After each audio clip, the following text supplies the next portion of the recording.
जय हिंद। स्वागत है आप सभी को इस वीडियो में, जिसमें आज हम क्लास 10th मैथ का प्रश्नावली 3.2 करेंगे। पिछले वीडियो में हम प्रश्नावली 1 तक पूरा कर लिए थे। आज इस वीडियो में हम प्रश्नावली 3.2 करेंगे, जिसमें पहला प्रश्न है, निम्न समस्याओं में रैखिक समीकरणों के युग्म बनाइए और उनके ग्राफीय विधि से हल ज्ञात कीजिए।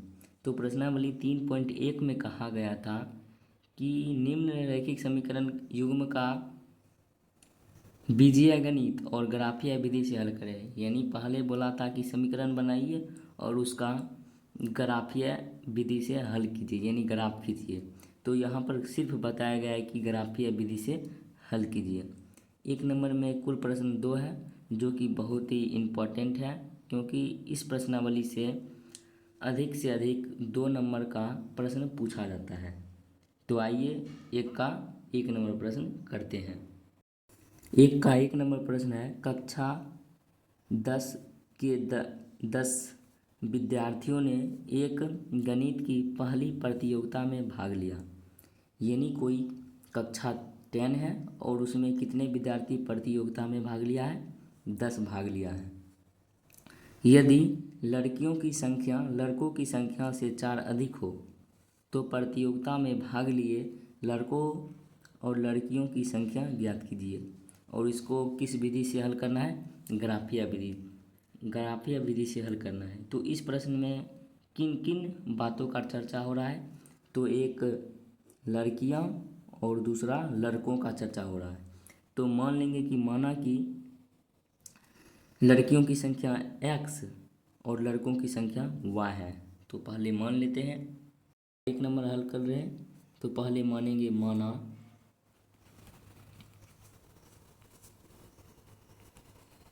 लड़कियों की संख्या x मानेंगे तथा लड़कों की संख्या y।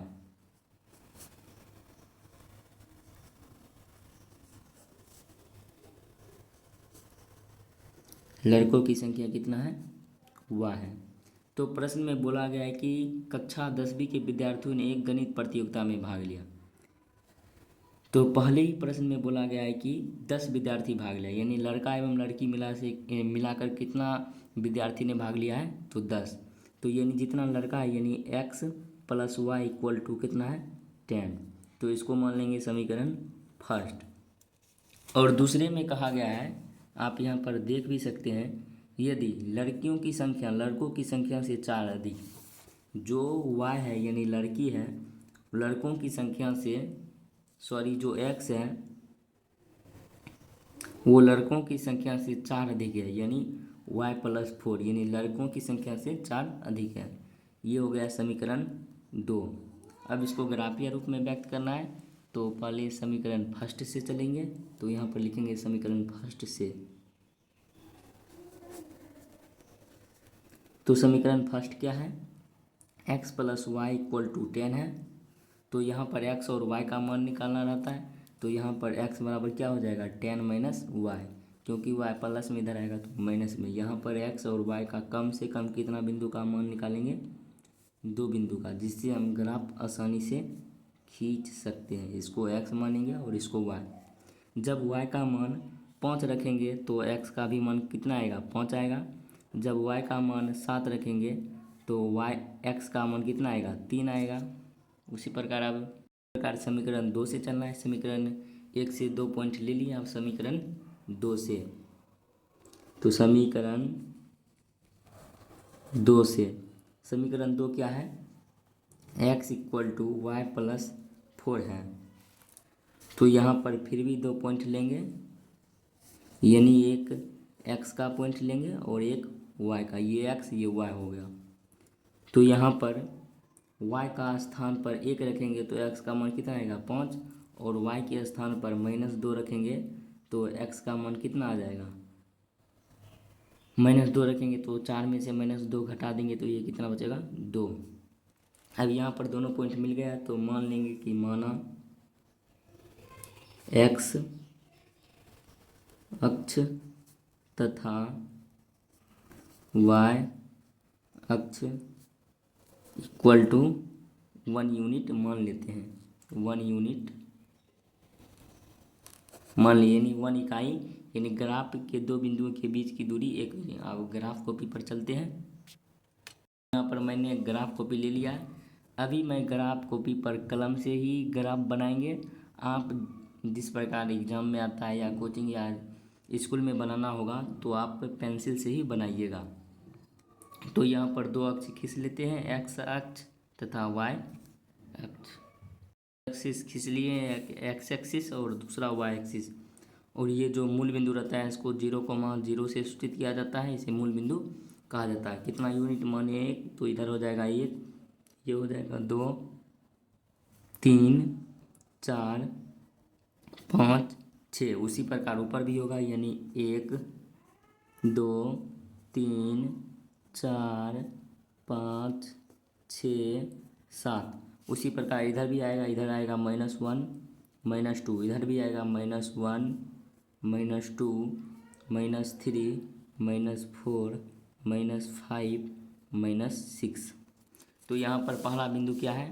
पहला बिंदु 5,5, यानी एक्स अक्ष पर 5 जाना और वाई अक्ष पर भी 5 जाना है। तो यहाँ पर ये 5 आया बिंदु और यहाँ पर आना, तो ये बिंदु यहाँ पर आएगा, तो इसको लिख देंगे 5,5। उसके बाद दूसरा बिंदु क्या है? 3,7, यानी एक्स अक्ष पर 3 और वाई अक्ष पर 7 जाना है, तो 3,7। तो यहाँ पर आएगा बिंदु 3,7। तो इसको हम मिला लेते हैं। यहाँ पर मिला दिया और जिस समीकरण का ये है उसको लिख देंगे, यानी x + y = 10 का है तो इसको लिख देंगे। उसके बाद आप दूसरा पॉइंट क्या है, आप यहाँ पर देख सकते हैं। दूसरा पॉइंट है 5,1, यानी यहाँ पर जाना है 5 और इस पर जाना है 1, तो ये बिंदु यहाँ पर आएगा 5,1।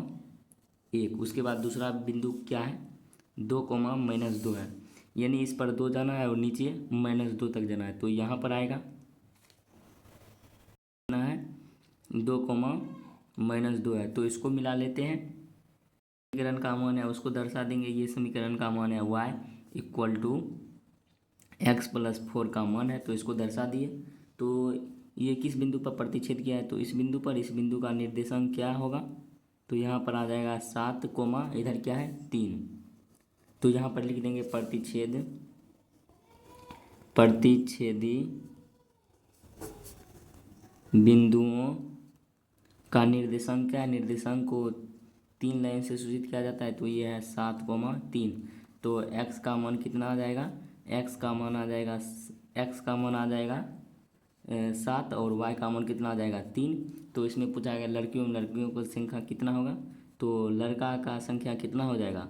लड़का की संख्या यानी 7 हो जाएगा और लड़की की संख्या कितना होगा? लड़कों की संख्या से कितना अधिक है? यानी लड़कों की संख्या से 4 अधिक है, तो ये कितना हो जाएगा? y का मान कितना आ जाएगा? 3 आ जाएगा। तो यही हो गया आंसर। अब 1 का 2 नंबर प्रश्न करते हैं।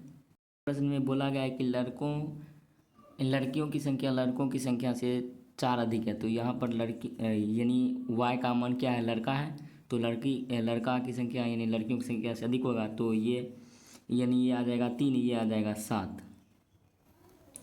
इन लड़कों की संख्या कितना आएगा? 3 आएगा, क्योंकि लड़कों की संख्या माने थे y, तो y का मान आएगा, ये होता है x, ये होता है y, तो y का मान आएगा। और ये जो लड़कियों की संख्या यानी जिसको हम y माने थे वो x आएगा, तो वो कितना हो जाएगा? x माने थे तो वो कितना आएगा? लड़कों की संख्या से 4 अधिक। लड़कों की संख्या 3 है, उससे अधिक 4 हो जाएगा, तो 4 3 कितना हो जाएगा? 7।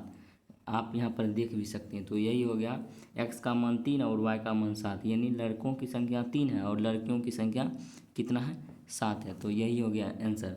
अब प्रश्नावली 3.2 का 1 नंबर का 2 नंबर प्रश्न करेंगे। प्रश्न संख्या 1 का 2 नंबर करेंगे, जो कि है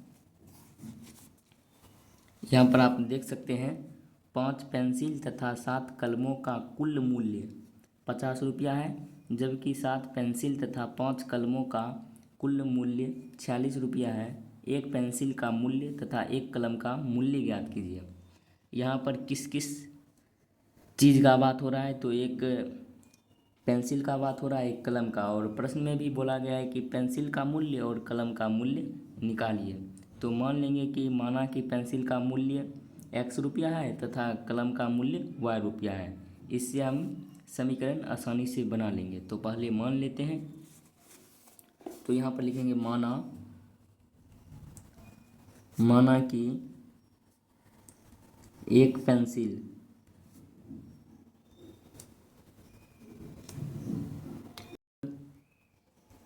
कलम का मूल्य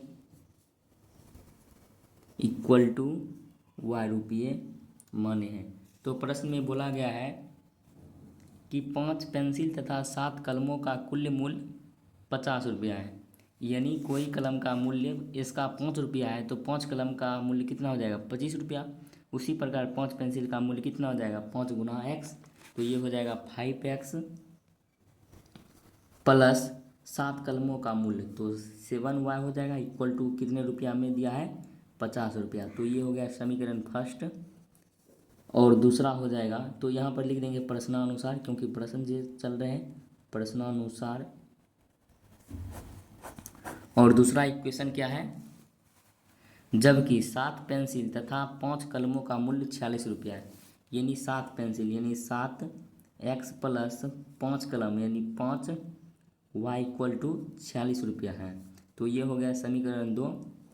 तब पूछा गया है एक पेंसिल का मूल्य तथा कलम का मूल्य ज्ञात कीजिए। यानी पेंसिल का मूल्य निकालना है और कलम का मूल्य निकालना है। तो इसको भी ग्राफ विधि से करेंगे। तो सबसे पहले समीकरण 1 से चलेंगे। तो यहाँ पर लिखेंगे समीकरण 1 से। समीकरण 1 क्या है, 5x plus 7y equal to 50 है। तो यहाँ पर 5x इक्वल टू क्या हो जाएगा, 50 माइनस 7y हो जाएगा, क्योंकि इधर प्लस में इधर आएगा माइनस। और तो x बराबर क्या हो जाएगा, 50 माइनस 7y इक्वल टू इधर गुना में इधर आएगा तो भाग में हो जाएगा। से y का मान 2 बार रखेंगे, जिससे y का x का भी मान 2 बार आएगा। तो यहाँ पर कम से कम 2 बिंदु का ज़रूरत होता है, एक x अक्ष और दूसरा y अक्ष पर कम से कम कितना बिंदु का ज़रूरत होता है, 2। तो ये हो गया x और ये हो गया y। तो y के स्थान पर ऐसा मूल्य यानी मान रखेंगे जिसका यानी x का मान आसानी से हम ग्राफ पर दर्शा सकते हैं। तो यहाँ पर हम y की जगह पर यहाँ पर 5 रखेंगे, तो ये 7 गुना 5 होता है, 5 होगा तो ये 35 हो जाएगा। और 50 में 35 घटाएंगे तो क्या बचेगा, 15। तो ये यहाँ पर y के स्थान पर हम 5 रख रहे हैं। तो ये घटाने के बाद यानी 50 में 35 घटाएंगे तो कितना बचेगा, 15 बचेगा। और 15 में 5 से भाग देंगे तो कितना बचेगा, ये 3 बचेगा। देखिए यहाँ पर क्या किया है, यानी x इक्वल टू क्या है, 50 माइनस 7y इक्वल टू 5 है। तो 50 माइनस y यानी 7 और y के स्थान पर 5 रखे हैं और बटा 5 है तो 5। तो ये 50 माइनस 7 इंटू 5 ये कितना हुआ, 35 हुआ, और ये 5 हुआ। तो इसमें इससे घटाएंगे तो ये 15, और नीचे क्या है 5, तो इसको काटेंगे तो ये कितना बार आएगा, 3 बार। उसी प्रकार जब y का मान 5 रखे तो x का मान कितना आया, 3 आया है। यानी y के स्थान पर 0 रखेंगे तो ये 7 गुना y होगा, तो ये हो जाएगा 0। और 50 यानी 50 में 5 से भाग देंगे तो ये कितना आएगा, 10। यानी y के स्थान पर 0 रखने पर ये कितना आता है, 10। अब समीकरण सेकेंड से चलेंगे। यानी समीकरण सेकेंड क्या है, 7x plus 5y equal to कितना है, 46 है। तो यहाँ पर अब 5y इक्वल टू क्या हो जाएगा, 46 माइनस 7x, और y का मान कितना हो जाएगा, 46 माइनस 7x बाय 5 हो जाएगा। अब फिर यहाँ पर x और y का मान निकालना है। तो यहाँ पर कम से कम कितना बिंदु का आवश्यकता होता है, तो 2 बिंदु। ये हो गया x और ये हो गया y। तो x का मान ऐसा रखना है जिससे ग्राफ हम आसानी से बना सकते हैं। कितने बिंदु का आवश्यकता होता है, 2। तो यहाँ पर किसका मान रखेंगे, जिसका हम y का मान आसानी से ले सकते हैं। तो यहाँ पर x का मान 3 रखेंगे तो यहाँ पर y का मान आसानी से आएगा। तो यहाँ पर क्या है, 46 माइनस 7x/5 इक्वल टू क्या है, y है। तो यहाँ पर x के स्थान पर 3 रखेंगे तो ये हो जाएगा 46 माइनस 7 × 3/5, तो ये हो जाएगा 46 माइनस, और इसमें इसको गुना करेंगे तो ये क्या आ जाएगा 21/5। जब इसमें इसको घटाएंगे तो यानी 6 में से 1 घटाएंगे तो 5, और 2 में से 2 घटाएंगे तो ये कितना बचेगा, 2 बचेगा, तो 5 दे देंगे तो ये कटेगा, तो ये कितना आ जाएगा 5। तो यानी x का मान 3 रख रहे हैं तो y का मान कितना आ रहा है, 5 आ रहा है। उसी प्रकार x का मान 8 रख देते हैं तो ये 46 माइनस 7 × 8/5 हो जाएगा। ये 46 माइनस, इसको गुना करेंगे ये 56 हो जाएगा बटा 5। तो ये 46 में -56 घटाएंगे तो ये बच जाएगा -10, ये 5, तो ये आ जाएगा -2 आ जाएगा। यानी x का मान 8 रख रहे हैं तो ये y का मान कितना आ रहा है, 2 आ रहा है। माना कि x अक्ष तथा y अक्ष इक्वल टू 1 यूनिट मान लेते हैं। अब इसको ग्राफ पर बनाते हैं, तो आइए ग्राफ पर बनाते हैं। पर आगे ग्राफ को बनाने के लिए कम से कम कितनी एक्सिस की ज़रूरत होता है, 2 एक्सिस। तो यहाँ पर खींच लेते हैं। आप खींच लिया है तो ये हो जाएगा x, ये हो जाएगा x डैश, ये हो जाएगा y अक्ष, ये हो जाएगा y डैश, ये अक्ष हो जाएगा। और इसको अक्ष, ये मतलब इसको किससे सूचित करते हैं, 0,0 से। तो इसको यूनिट क्या माने 1, तो यहाँ हो जाएगा 1, ये 2, ये 3, ये 4 हो जाएगा, ये 5, ये 6, 7, 8, 9, और ये हो गया 10। ऊपर भी उसी प्रकार, यानी 1, 2, 3, 4, 5, 6, 7, और ये हो गया 8। नीचे आता है माइनस में आता है तो ये हो जाएगा -1, -2, -3, -4, -5 और -6। और इधर भी क्या आता है, माइनस में आता है तो ये हो जाएगा -1। तो अब इसको दर्शाना है तो यहाँ पर पहला बिंदु क्या है, 3,5 है। यानी x अक्ष पर 3 और y अक्ष पर कितना जाना है, 5, 3,5। तो यहाँ पर आएगा, इसको लिख लेंगे 3,5। उसके बाद दूसरा बिंदु क्या है, 10,0, यानी x अक्ष पर कितना जाना है, 10,0। यहाँ पर जाना है 10 और y अक्ष पर 0, तो यहाँ पर आएगा, तो इसको लिख लेंगे 10,0। अब इसको मिला लेते हैं, और ये जो रेखा का नाम है उसको भी लिख लेंगे। यानी रेखा है 5x + 7y = 50 है। उसके बाद दूसरा पॉइंट लेंगे, यानी दूसरा पॉइंट क्या है, 3,5 है। तो यहाँ पर भी 3,5, तो ये बिंदु यहीं पर आएगा। उसके बाद दूसरा बिंदु क्या है, 8,-2, 8,-2, ये यहाँ पर आएगा 8 और यहाँ पर आएगा -2। तो ये इसको लिख देंगे 8,-2। तो इसको और इसको मिला लेते हैं। इसको मैंने मिला लिया है तो इसका नाम क्या है, 7y = 5y = 46 है। तो ये यहाँ पर आ गया। तो इस बिंदु पर प्रतिच्छेद किया है तो यहाँ पर लिखेंगे नीचे ही, प्रतिच्छेदी